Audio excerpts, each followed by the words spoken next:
Creed en sus profetas. Viernes 17 de marzo 2023. Ester 2. Ester es hecha reina de Persia. Después de estas cosas, y una vez apaciguada la ira del rey Asuero, él se acordó de Vasti, de lo que ella había hecho y de lo que se había decidido con respecto a ella. Entonces dijeron los jóvenes que servían al rey: búsquense para el rey jóvenes vírgenes de hermosa apariencia.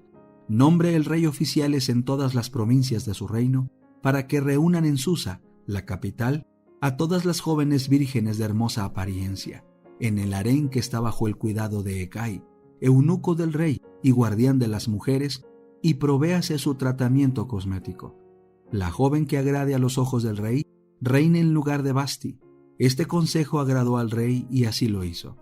En Susa, la capital, había un judío llamado Mardoqueo, hijo de Jair, hijo de Simei, hijo de Quis, de la tribu de Benjamín, que había sido llevado cautivo de Jerusalén junto con los cautivos llevados con Joaquín, rey de Judá, a quien Nabucodonosor, rey de Babilonia, llevó cautivo. Este había criado a Hadasa, que es Ester, hija de su tío, porque ella no tenía padre ni madre. La joven era de bella figura y de hermosa apariencia. Cuando murieron su padre y su madre, Mardoqueo la tomó como hija suya. Sucedió que al ser oídas la palabra y la disposición del rey, y al ser reunidas muchas jóvenes en Susa, la capital, bajo el cuidado de Hegai, también Ester fue llevada a la casa del rey, bajo el cuidado de Hegai, guardián de las mujeres. La joven agradó a sus ojos y obtuvo gracia delante de él, por lo que ordenó que se le administraran de inmediato su tratamiento cosmético y su dieta, y que se le asignaran 7 jóvenes escogidas de la casa del rey, y la trasladó con ellas a la mejor sección del harén.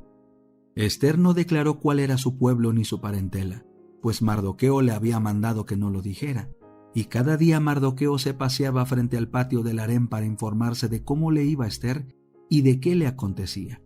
Cuando llegaba el turno a cada una de las jóvenes para venir al rey Asuero, después de haber estado 12 meses sujetas a lo establecido para las mujeres, porque así se cumplía su tratamiento cosmético, es decir, 6 meses con aceite de mirra y 6 meses con perfumes y ungüentos para mujeres.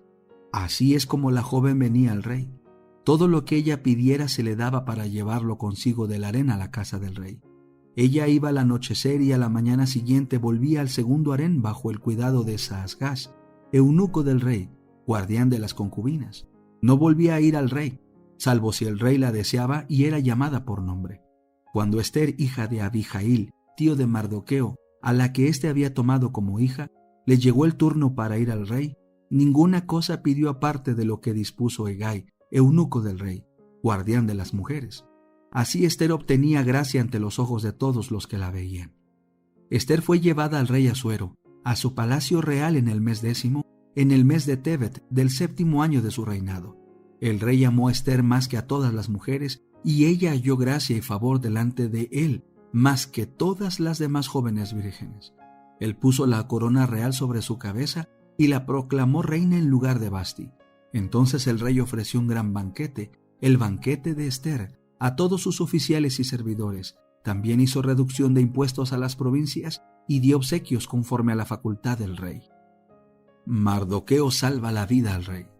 Mardoqueo estaba sentado junto a la puerta real cuando las jóvenes vírgenes eran reunidas por segunda vez. De acuerdo con lo que Mardoqueo le había mandado, Ester no había declarado cuál era su parentela ni su pueblo. Ester hizo según las instrucciones de Mardoqueo, como cuando estaba bajo su protección.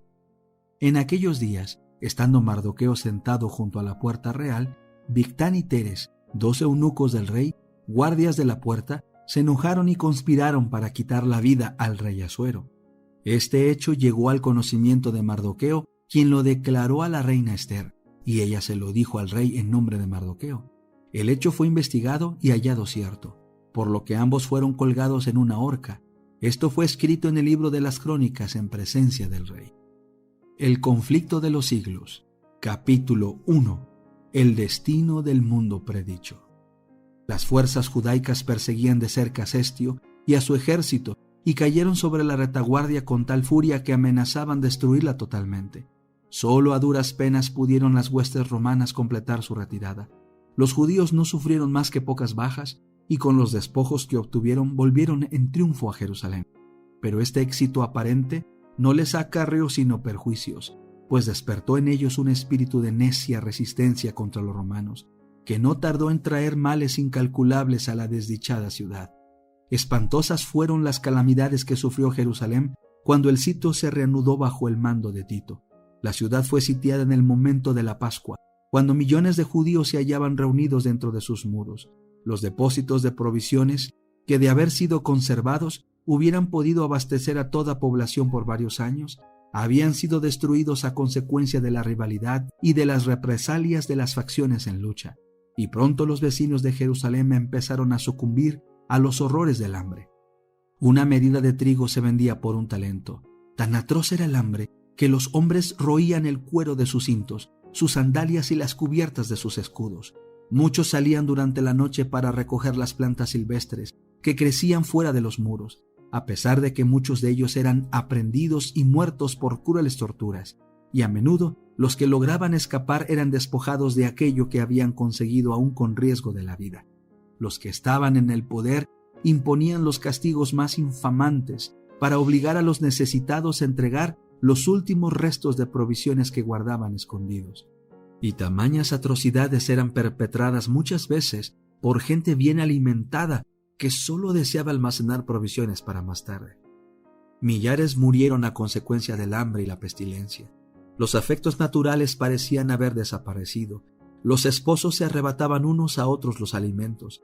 Los hijos quitaban a sus ancianos padres la comida que se llevaban a la boca.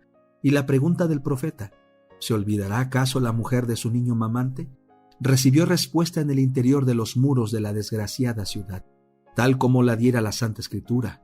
Las misericordiosas manos de las mujeres cuecen a sus mismos hijos. Estos les sirven de comida en el quebranto de la hija de mi pueblo. Isaías 49:15, Lamentaciones 4:10. Una vez más se cumplía la profecía pronunciada 14 siglos antes, y que dice: la mujer tierna y delicada en medio de ti, que nunca probó a asentar en tierra la planta de su pie, de pura delicadeza y ternura, su ojo será avariento para con el marido de su seno, y para con su hijo y su hija. Así respecto de su niño recién nacido, como respecto de sus demás hijos que hubiere parido, porque ella sola los comerá ocultamente en la falta de todo, en la premura y en la estrechez con que te estrecharán tus enemigos dentro de tus ciudades. Deuteronomio 28, 56 y 57. Los jefes romanos procuraron aterrorizar a los judíos para que se rindiesen. A los que eran apresados, resistiendo, los azotaban, los atormentaban y los crucificaban frente a los muros de la ciudad. Centenares de ellos eran así ejecutados cada día, y el horrendo proceder continuó hasta que a lo largo del valle de Josafat y en el Calvario se erigieron tantas cruces que apenas dejaban espacio para pasar entre ellas. Así fue castigada aquella temeraria imprecación que lanzara el pueblo en el tribunal de Pilato, al exclamar: recaiga su sangre sobre nosotros y sobre nuestros hijos. Mateo 27:25. De buen agrado hubiera Tito hecho cesar tan terribles escenas y ahorrado a Jerusalén la plena medida de su condenación. Le horrorizaba ver los montones de cadáveres en los valles. Como obsesionado, miraba desde lo alto del monte de los Olivos el magnífico templo, y dio la orden de que no se tocara una sola de sus piedras. Antes de hacer la tentativa de apoderarse de esa fortaleza, dirigió un fervoroso llamamiento a los jefes judíos para que no le obligasen a profanar con sangre el lugar sagrado. Si querían salir a pelear en cualquier otro sitio, ningún romano violaría la santidad del templo. Josefo mismo, en elocuentísimo discurso, les rogó que se entregasen para salvarse a sí mismos, a su ciudad y a su lugar de culto. Pero respondieron a sus palabras con maldiciones y arrojaron dardos a su último mediador humano mientras alegaba con ellos. Los judíos habían rechazado las súplicas del Hijo de Dios, y ahora cualquier otra instancia o amonestación no podía obtener otro resultado que inducirlos a resistir hasta el fin. Vanos fueron los esfuerzos de Tito para salvar el templo. Uno mayor que él había declarado que no quedaría piedra sobre piedra que no fuese derribada. La ciega obstinación de los jefes judíos y los odiosos crímenes perpetrados en el interior de la ciudad sitiada excitaron el horror y la indignación de los romanos, y finalmente Tito dispuso tomar el templo por asalto. Resolvió, sin embargo, que si era posible evitaría su destrucción, pero sus órdenes no fueron desobedecidas. A la noche, cuando se había retirado a su tienda para descansar, los judíos hicieron una salida desde el templo y atacaron a los soldados que estaban afuera. Durante la lucha, un soldado romano arrojó al pórtico por una abertura un leño encendido, e inmediatamente ardieron los aposentos enmaderados de cedro que rodeaban el edificio santo. Tito acudió apresuradamente, seguido por sus generales y legionarios, y ordenó a los soldados que apagasen las llamas. Sus palabras no fueron escuchadas. Furiosos, los soldados arrojaban teas encendidas en las cámaras contiguas al templo, y con sus espadas degollaron a gran número de los que habían buscado refugio allí. La sangre corría como agua por las gradas del templo. Miles y miles de judíos perecieron. Por sobre el ruido de la batalla se oían voces que gritaban: «Icabod, la gloria se alejó». Tito vio que era imposible contener el furor de los soldados enardecidos por la lucha, y con sus oficiales se puso a contemplar el interior del sagrado edificio. Su esplendor los dejó maravillados, y como él notase que el fuego no había llegado aún al lugar santo, hizo un postrer esfuerzo para salvarlo, saliendo precipitadamente y exhortando con energía a los soldados para que se empeñasen en contener la propagación del incendio. El centurión Liberalis hizo cuanto pudo con su insignia de mando para conseguir la obediencia de los soldados, pero ni siquiera el respeto al emperador bastaba ya para apaciguar la furia de la soldadesca contra los judíos y su ansia insaciable de saqueo. Todo lo que los soldados veían en torno suyo estaba revestido de oro y resplandecía a la luz siniestra de las llamas, lo cual les inducía a suponer que habría en el santuario tesoros de incalculable valor. Un soldado romano, sin ser visto, arrojó una tea encendida entre los goznes de la puerta, y en breves instantes todo el edificio era presa de las llamas. Los oficiales se vieron obligados a retroceder ante el fuego y el humo que los cegaba, y el noble edificio quedó entregado a su fatal destino.